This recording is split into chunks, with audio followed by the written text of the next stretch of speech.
Hey guys, what's up? Just wanted to make a video here and give you an update on my progress. The last video I made was over the weekend. I'm just on my lunch break actually at my regular job here, smoking again as usual. So I figured I'd make this video and kind of give you an update if anybody cared. Just an FYI, I also made a video last night of how to print Dymo labels with the 450 turbo for Amazon FBA. I'll link it in the description at the bottom there if you want to check it out. So I finally got my first shipment done. I got it out on, what's today, Wednesday? I got it out Monday. I actually sold a couple things on eBay on Sunday, and I had to get that stuff out Monday, so I had my wife, she dropped that stuff off for me. And it's so great. You know, one thing I want to share, that it's so great to have support whenever you're doing some kind of venture like this. You know, if you're married, especially if you're married, you know, you got to have support from people, you know, who support you, obviously. You know, because, I mean, I know, you know, people can say, you know, I don't care what other people think, and that's great, but you got to be careful of, like, I like to call them mental saboteurs. You know, they like to mentally sabotage you, and sometimes they do it, you know, subconsciously. They don't even realize they're doing it. But you know, how many times have you been around somebody, a friend, a coworker, a colleague, whatever it is, you know, you share an idea with them, and you know, they go, oh yeah, I mean, that sounds great, but you know, it's going to be really hard, and you know, do you really have the time to do that? And I mean, you know, you're married, you got a kid, you work full time, like, is that really going to work out for you? You know, you sure you want to waste time doing that? Maybe you should try something else. You know, sometimes they feel like they're helping you, but you know, they're deep down in their brains, they don't want you to be successful. And again, sometimes they don't do it on purpose. You know, it's just their brain, their mind is saying, well, if he does that, if he or she does that, that means they're going to be more successful than I am, and I don't want that. I want them to stay at the level that we're on right now. We're equals. I don't want them to be up here and me to be down here. So mentally, they just try to, you know, bring you down. And again, a lot of times they're not purposely trying to hurt you. It's just that that's how the human mind works. I mean, anybody who's studied psychology, you know, can tell you that. So you got to be careful who you know, not necessarily who you hang out with. I know they say, there's that old sayings that, like, you're going to be as successful as the 3 people you hang out with the most, you know, that kind of stuff. But you got to be careful who you choose to share your dreams with, share your ideas with, because there are people out there, like I said, that will, you know, want to bring you down. And there's also people out there that may want to steal your ideas too. Like over the weekend, I was telling my wife's mom about this whole venture and all that stuff, and I told you guys last time that I actually have an idea for a private label product. I've been doing research on it. You know, it doesn't meet all the criteria, but it's so cheap that I mean, it's so cheap, it would be stupid not to even test it out. I mean, we're talking less than 50 bucks. For the first order, it's anywhere going to be from like 20 to 50 bucks. And for me not to test it out for that cheap of a price, I mean, it's just, that would just be dumb, especially since I'm doing this Amazon thing. But I was talking to her over the weekend. I was at her house, and she, you know, I trust her. I mean, she's retired, like, she has no interest. She can barely check email, you know, and all that stuff. So I seriously doubt she's gonna steal my idea. And if she does, well, you know, whatever. But I was talking with her, but at the house. But there's some people over at the house I had to pull her outside and talk to her outside because I did not want them to overhear, because believe it or not, they're actually connected to somebody who does this. So I was like, there's no way I'm letting them hear, because if it gets back to this other person, you know, I wouldn't trust him any further than I can throw him. So, but she was like so supportive. Again, she doesn't, you know, she doesn't really know much about it at all, so she was just giving me encouragement and stuff. So you just got to be careful who you share your ideas with. But anyway, so I got my shipment done, and of course we ran into all kinds of problems. Like I said, I couldn't get the labels printed, so I finally figured out how to do that. I got that done, and then wouldn't you know it, you know, I get all my inventory scanned, get it labeled, wrapped up, ready to go, getting ready to, I hit the little, you know, approved shipment, or whatever, the one that tells you where you got to ship the stuff to, what Amazon facility. And of course, it pops up three different ones. Now I only had 27 items, I believe, that I was sending. So I was kind of hoping that I could send it all in one box, but you know, obviously that didn't work out. But it's so funny, I watch these other videos and people are like, you know, the dreaded three places, or you get the one with, you know, 20 items in this box, 20 items in that box, and then one in one box. That's exactly what I had. I had 16 in one, or I'm sorry, 18 in one, 8 in another, and 1 in one. So yeah, when I saw that 1 in one, I was like, oh damn it. You know, the one thing I didn't have a full stock of was boxes. So of course this was like 7:30 at night on a Monday, super tired, had a really bad headache, you know, didn't really want to go, but I wanted to get that shipment out. I mean, you know, the longer I waited, the, you know, the money just sitting there, it's just, you know, it's not making me any money in my house. So I drove, the closest store to me is Target. So I went to Target. I hate Target, by the way. And you know, I had bought a couple boxes at Walmart. I bought one box at Walmart over the weekend, a big one, and it was like $1.30, I think, or something like that. Got some tape, bubble wrap, and there is, for those that have it, you may want to Google recycling plant, cardboard recycling plant, because in my area, less than a mile from my house, there's 2 recycling centers, and every time I've moved over the last 10 years, that's where I get all my boxes. Very rarely do I go to like Lowe's or Home Depot or Office Max or any of those places and buy boxes. I mean, people just throw them in the dumpster. They're perfectly good. A lot of Amazon boxes in there. So I just go to the little recycling plant and I take the boxes from there. I mean, I don't want to have to pay for a box. But it was 7:30. It was dark. I was really tired. I didn't feel like jumping in, because you got to get in the dumpster sometimes, because not every single box is good.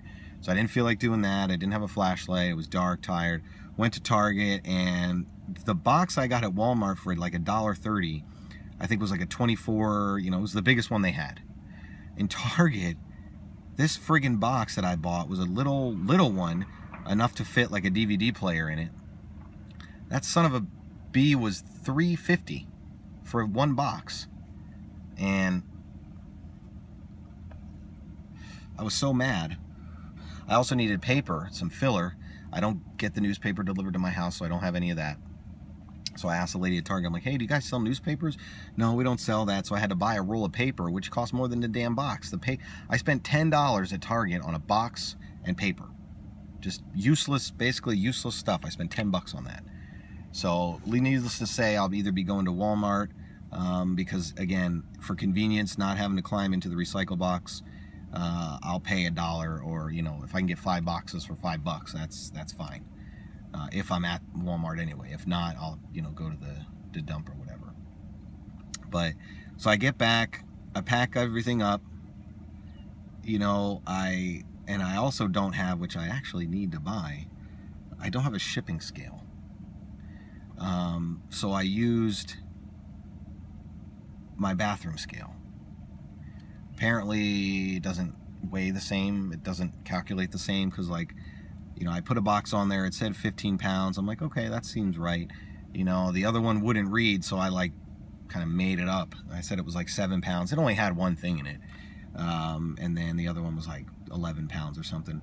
So my wife leaves the receipt on the table from dropping it off at UPS, and of course the the weights are different. I guess their scale, you know, that bathroom scale, I forgot about that, so I need to get a scale. But so I get the box, wrap it all up, send it out, got my eBay package in there, and of course the box I had was too big, so I just cut it and made it, you know, smaller and everything. And you know, when you're thinking about getting like the printers, so I read all these reviews, and the video I made that I'll post in the description is about the Dymo 450 Turbo. That's the one I got. You know, when I was first starting out, I read all these reviews. Which printer is the best one? Should you get that Brother one that prints the 30 labels? Should you get the Dymo one that prints it one at a time? And everybody was like, Dymo, Dymo, Dymo. You know, well, yeah, I don't like that one. I mean, it's cool. It worked great for eBay. I just typed in the address, but when this Amazon FBA, I know there's a service out there called List and Ship or something like that, where you pay $5 a month, and then you can print all 30 labels out at the same time. But I'm already, you know, I'm already in this thing right now. So if I was to get like all the tools, and I'm not saying they're bad, and eventually I may, but I just started, and already I got the $40 Amazon fee. I got FBA fees. I got $10 in the app fee, and I know Amazon has a seller app. Yes, I know that. I use Profit Bandit. I like it. I just like the information that it sends. Maybe I'll cancel it in the future, you know, but I'm already into this thing, at least from a subscription standpoint, $40 a month, 40 bucks. So another $5, yes, it's only another $5, it saves time. I haven't sold anything yet. And then there's Inventory Lab, which is like 50 bucks a month, I think. So I mean, if you get Inventory Lab, Amazon, and the app, you're talking $100 a month just in subscription. So you got to sell at least $100. And yes, obviously the goal is to sell more than $100 a month, but you got to sell at least $100 just to break even. That's not counting your boxes and your shipping, you know, depending on how much you send every month. So I mean, yeah, it's only $5, but every penny counts right now. Maybe in like 6 months, if I start selling good and making good profits, okay, then I'll get the List and Ship, so that way it'll save me a little bit of time. But for now, I'm okay with doing it by hand. I got the handheld scanner, so it's fine. My son loves playing with that thing. He loves helping me, so it's fun. We do it together anyway. He loves helping. So I got that all done. I'm just waiting for it to get received. Still super excited.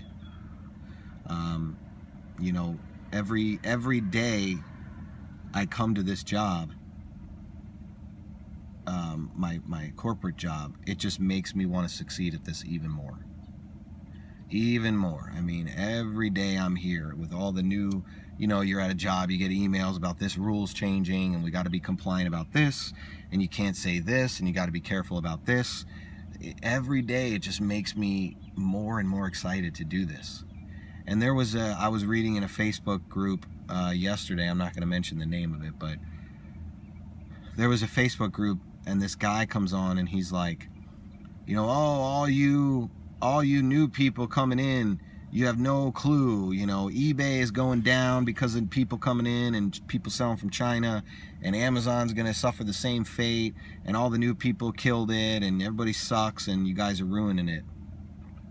And I'm just like, okay, so basically what you're saying is, so you're mad at other people for coming in who had the same idea that you had. You just happen to have it a few years earlier, but the same idea, now they're competing with you, and you don't like that.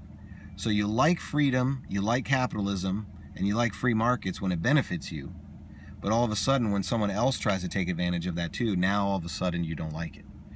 This point right here, this is why, if I could go to a political thing here, this is why we're in the situation we're in. Contrary to popular belief, capitalists hate, I repeat, hate free market capitalism because of exactly the reason what that guy said. Everybody wants to just create a product, one product, do research one time, one product, get rich, and sit back and let the money just roll in. Nobody wants to create and be innovative all the time. Of course, everybody just wants to just make one thing and sit back. And there's plenty of examples of people that have done that, and look where they are. Look at Kodak, look at Blockbuster. You know, those companies are now defunct. I mean, I know Kodak's making a few things, but they had the chance, you know, to get into the digital camera age very early on. They chose not to. So look what happened to them, bankrupt. Blockbuster had a chance. Nope, they decided not to. Of course, nobody wants to be innovative. That's why in a true free market society, there would be no government regulations saying you can't do this, you can't do that, can't do this. What that does is it limits the amount of people who can do it. Because a company like, so whenever, every year, whenever the government puts out, let's say, you know, new regulations on businesses, where they, you know, whether it's minimum wage, healthcare, whatever it is, big businesses can afford that. You know, giant corporations like McDonald's and Walmart and Target and those kind of corporations, they can afford to pay their employees, you know, more than minimum wage or whatever, or the healthcare or whatever. But your small businesses can't, and big companies love it. They love when the government puts out regulations like this, because again, it lessens the competition for them. So maybe think about your local area. Now, I am not, you know, as you can tell from my, if you don't know, I am as far as for a political perspective, I mean, anarchy is not a political ideology, it's a freedom ideology. I don't believe in governments, you know, and any of that stuff, but that's a video for another time. They love it when government regulates, because again, it keeps competition low for the big guys.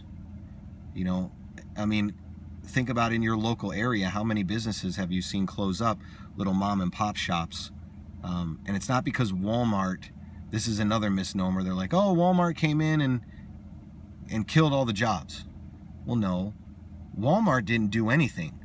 Walmart came in, but who shopped at Walmart? Walmart wouldn't succeed if people weren't buying the stuff. So Walmart didn't kill the jobs, the neighborhood killed the jobs. The people shopping there killed the jobs, not Walmart itself. Walmart didn't buy their own stuff. The only reason they were able to succeed is because the people who live around that Walmart chose to go there instead of, you know, the other one. So if you're going to blame anybody, you got to blame the neighborhood, because they're the ones that killed it, not Walmart. But it's because the mom and poppers and all the little guys, they can't afford to price their products that low, because they have so much regulation that they have to pay. If all those costs, if they didn't have to pay minimum wage, if they didn't have to pay for healthcare, if they didn't have to pay for all this other stuff, they'd be able to lower their prices. But they can't, because you can only lower your prices so much until you're not making money anymore. It's just like, I get into arguments with people on the minimum wage all the time. And they're like, oh, minimum wage, you know, it's great, we got to do it. It helps the poor, it helps all that. And I'm like, okay, well, they're like, yeah, companies make millions of dollars and all this other stuff. And I said, so if that's true, so if you look back a couple of years ago, when the whole Fight for 15 was just getting started, the McDonald's CEO came out and said that he supported a $15 minimum wage. Now think about that for a second. He supported a $15 minimum wage. So what does the minimum wage law actually say? It says if you hire someone, you must pay them X amount. At the bare minimum, you must at least pay them X amount, whatever it is. It doesn't say you have to hire anyone. It says if you decide to hire someone, you must pay them X, at least. So the McDonald's CEO comes out and says, I support a $15 minimum wage. So my answer to that is, okay, who's stopping you from doing it? If you support it, why don't you just pay it? Why do you need the government to force you to pay it?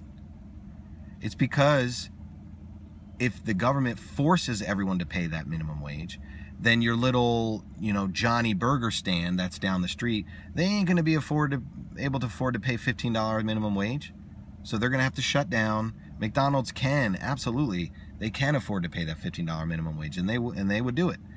But they only will do it by decree, only if the government forces them to do it. So the CEO says he supports it, but yet he doesn't pay his employees that. It's because he wants the government to mandate it, so that way it'll hurt his competition. Because if you have a choice between Johnny Burgers in your local area and McDonald's, they don't want you to make that choice. They want you to see that Johnny Burgers is gone, so you have to go to McDonald's. Again, they don't want to compete. When you got 5 or 6 burger joints in your area, they all got to compete. They got to come up with different stuff, maybe lower prices, maybe different kind of burgers, different atmosphere, whatever it is. But if there's only one, what the hell do they care? That's where you're going to go. You got no other choice. So it's the same thing, like I said, with this guy. He's doing the same thing that corporations use the government for. They're using it as a tool. There's only 2 ways that anybody can make money in this world. There's only 2 ways. The economic means, meaning the entrepreneurial thing, kind of like what we're doing. You start a business, you sell a product, you offer a service, whatever it is. So there's the economic means, and then there's the political means. Using government as a tool to make you rich and hurting everyone else. So now this guy got banned from that Facebook group. I answered his post, and he never commented back to me because he had no argument for me. He couldn't really argue what I was saying. But if given his, like, if you were to ask him and people like that, okay, so what would your solution be to this problem? You're complaining that new people are killing everything and that, Chinese sellers and all this other stuff. So what would your solution be? I bet you anything he would say something to the effect of, well, we got to limit the number of people. Once there's 1 million people selling on eBay, that's it. No more are allowed. Because too many people, and then it hurts everyone. So basically, he's doing the same. He would be doing essentially the same thing that, like, your McDonald's and your Walmarts want to do. Too many competitors. But, and I'll get into this in another video, but true capitalism has a mechanism in it already, without government regulation, that keeps a certain number of competitors out. It's called profit. And again, that's a video for another time. But there's only a certain number of people that can sell something, because it's just not worth it anymore to get in there. If you can't make a profit, if there's already too many people in the space, unless you can offer something unique or new, there's just no money in it. So I guess my point is, yeah, there's a lot of people, and the people who determine the success of the business owner is its customers, is the consumers. Consumers vote with their wallets. That's how it works. Just because you make a product doesn't mean people have to buy it. There's been a lot of defunct products out there, and all the advertising in the world, and all the marketing, and all the stuff you can do, if your product sucks, ain't gonna help. Because if it did, they would just always pay, somebody to do it. Like like the new Coke. A lot of people watching this probably aren't old enough to remember when, the new Coke came out in the 80s. But that is considered one of the biggest marketing blunders in the history of the country. Now, some people will argue that they did it on purpose, so that way they could generate interest in the old Coke again. I don't think so. I think they really did try to They tried to invent a new product, but it tanked. It was horrible. There was backlash from the public. I mean, it was just bad. And they got rid of it. But again, all the advertising in the world didn't save New Coke. If your product stinks, it doesn't matter what, what you sell. People don't want it. But just because you think it's a great product doesn't mean everybody else will. And that's kind of what my thought process was when I look at Amazon. I've had a lot of ideas over the years as far as products to sell and inventions and all this other stuff. If I get some money, if I make some good money, when I make some good money from this Amazon thing, there's an invention that I've had for about 5 years or so, but it's very complicated. It would cost probably a crap ton of money to do. I'd need like some serious engineers to help me. Like it ain't like a greeting card, or an easy freaking product to make. It's not a garlic press. It's a seriously complicated piece of equipment that would require, a lot of research, schematics, all kinds of stuff. So that's something down the road. But when I look for products on Amazon, I was having a hard time. I watched all the videos of people sourcing and stuff like that. And I think there's some truth to what the guy on the Facebook group was saying. Like, yes, the market is getting flooded, and the opportunities aren't as readily available, or I should say aren't as easy to attain as they may have been 5 years ago. I know a guy, in the 1990s, the late 1990s, I want to say like 98, 99, 2000-ish, somewhere right around there. This guy retired from selling on eBay. He was like in his late 30s. He made a ton of money. He started an online business selling freaking, oh God, what was it? Some kind of manuals, selling manuals online, some kind of manuals. And he made so much money, somebody bought his company, then when he's done, set for life. He was done. That was almost 20 years ago. Now, he was in at a good time. He was in when there wasn't too many people on eBay, not a lot of people selling online, the internet was still new. He saw the niche, he jumped in, made his money, got out. That's what I think a lot of these people do, and no disrespect, I'm very appreciative of the videos that I've watched and some of the,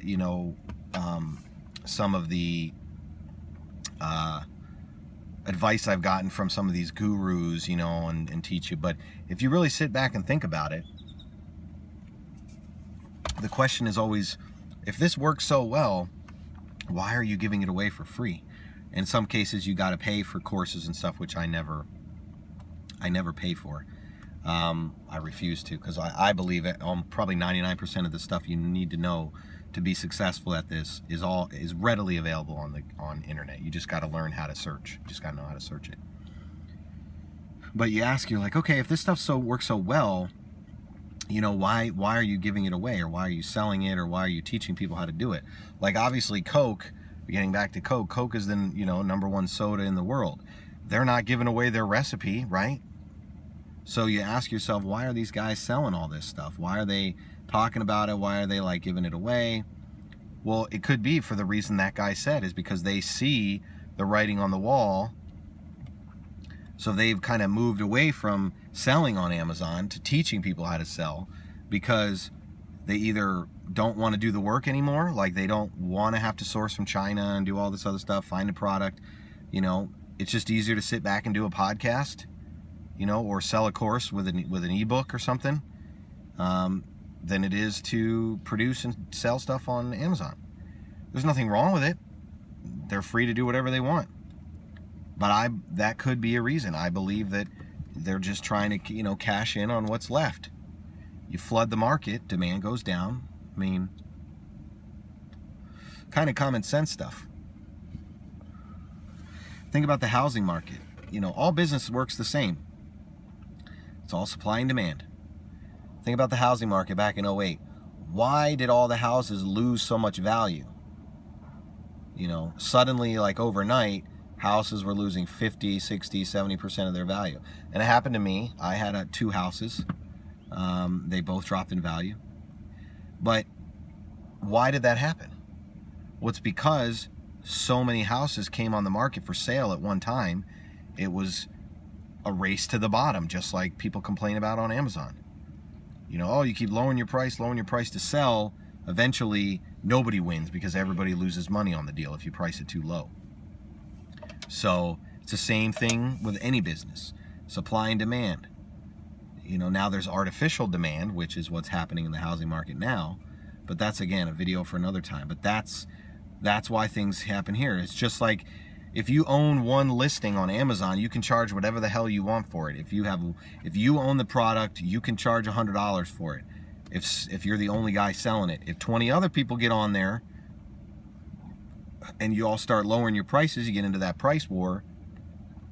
Price drops, price drops, price drops, until eventually you're just like breaking even, if not at a loss. Same thing with the houses. If you're the only guy in the whole neighborhood within a 5-mile radius that's selling his house and people want to live there, you can charge a damn high price if you want to.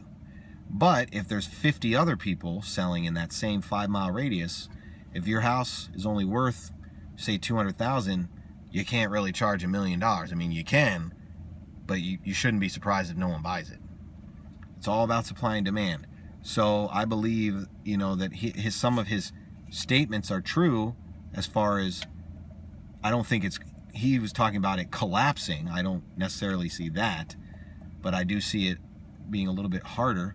People are going to have to do more work. And what may happen when that happens is that the people like him who don't want to create anymore, they're going to have such a hard time that they will quit. So the market will clear some of those people who right now they're on easy street because there's like no competition. But once the competition comes in and they start losing money, they may eventually drop out because they don't want to do the hard work. They don't want to put the time in. And that's fine. Again, you're free to do whatever you want. But I made the decision. I'm in it for the long haul. I am going to try my damnedest to make this thing work. You know, I know it's a process. You know, I don't expect next week to log into Amazon when my stuff's gotten there. I don't expect it to all sell out in, you know, one day. Of course, that would be the Cadillac version of the story, but that's not what I expect. So you gotta have patience. You know, slow and steady wins the race. Keep sourcing. Keep working on your product. Never give up. Innovative and creative. That's what you got to be. If you want to stand out, that's how you do it. You can't just sit back and hope that the money rakes in unless you got some patented product that you know, you own the rights to. And even then, people will improve on it. They won't make the same thing. They'll make it better. And then people will say, okay, well, we got this. What the hell should I buy yours for now? Yeah, you own the rights to it, but so what? This one's better over here. You know? Like Apple and Samsung. So Apple is the only one that can make Apple iPhones. They own the patent on Apple iPhones. No one else can make them. But you got companies like Samsung and HTC and LG that make like iPhone lookalikes. They don't call them Apple iPhones, and they slightly tweaked them. They're slightly different than an Apple iPhone, but they're not Apple iPhones. And they're doing pretty damn well. Now, I'm sure Apple would have loved it if no one ever made a smartphone with a touchscreen other than Apple. But, so now Apple has to compete. Now people have a choice. Now they go into their phone store and say, okay, what's the difference between the Samsung and the Apple? Well, aside from the $300 or $400 price tag, you know, let's compare. So now there's choices. But if you don't innovate, like Apple, they didn't just, you know, they got their success from the iPod. Yes, they had computers in the 80s, in the 90s. They didn't do too well. You know, they almost went bankrupt. Steve Jobs, all that stuff. We all know the story of that. Comes out, iPod, amazing how that thing sold. Like, there were already MP3 players out on the market. Apple comes out with this iPod, and like, people go nuts. I still don't understand why that happened, but it did. But did Apple just sit there, and when they sold like millions and millions of iPods, did they say, all right, that's it, there's our product, never gonna make another one, that's all we got iPods? Everybody got that? No more, we're done. Of course not. Who buys an iPod anymore? I own two, but they're ones I bought like 10 years ago. I haven't bought an iPod. What the hell do I need an iPod for? I got an iPhone. It's got an iPod built into it. Now I got a phone and a music player in one. Now I don't have to carry around two things. So I don't know who the hell buys iPods, but people still sell them. They're cheaper than they used to be. But I'm sure if you looked at Apple's sales figures, I'd guarantee you that they sell less iPods now than they did 15 years ago, back in 2001, 2002. Guaranteed. I don't even have to look it up, because iPhones didn't exist back then. But Apple didn't just sit back and say, all right, cool, got our one product. No. They got the iPhone, now they got the watches, they got the iPads.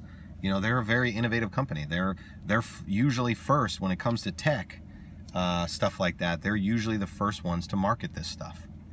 And they've had tremendous success. That's what you got to do. You can't just invent one thing or create one thing and hope that that will make you successful forever. If you want to compete, you got to be innovative. Because once Apple iPod came out, how many other MP3 players came out on the market? Apple still dominated the MP3 market, but people who bought other ones would have only had to buy, if no one else invented one or no one else copied theirs, no one would have been able to buy anything other than an Apple iPod. And then they would have dominated the market. You can't just sit around and do nothing. So, yes, I mean, it's going to be tough. It's going to be a lot tougher than it was. You know, I'm kicking myself in the butt because I thought about selling on eBay and doing all that stuff 5 years ago, 6 years ago, something like that. What are we, 2016? Probably actually about 2008, 2009, so almost 7 years ago, I thought about selling on eBay. I had never even heard of Amazon FBA until like 2 months ago. Never even heard of it.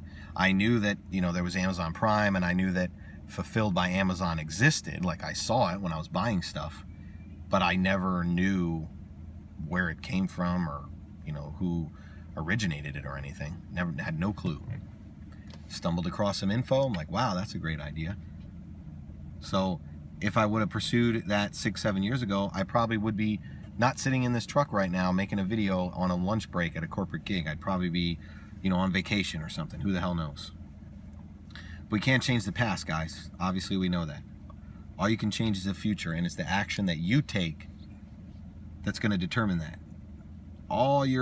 Where you are in life right now at this moment always comes down to the choices that you've made in the past. You can't blame anybody else. It's all about your choices. If you trace back right now to where you are, trace back to how you got here, you'll see that it's always a choice that you made at some point in the past. So if you want to be successful, make better choices. You know, take risk, do stuff. Anyway, guys, that's about all the time I have for. If you made it this far, I appreciate it. Like I said, I'm going to be making more videos like this just for fun. Just so mostly this is kind of like a video diary for myself, I guess you could say, because I'm posting these on here for, you know, other people to watch if they want, and that's great. But I'm also posting it for myself. It's because I want to look back at these videos 6 months from now, a year from now, and check in on when I check in on myself and see what was going through my mind 6 months ago. What was I saying 6 months ago, and where am I at today? So we're almost through the week, guys. It's Wednesday. We've got 2 more to go. Gonna do some sourcing tomorrow. Excited about that. The funny thing about Amazon, at least for me, I bring all these products home, I ship them out, I just can't wait to get more. So if you have any questions or comments, you know, let me know.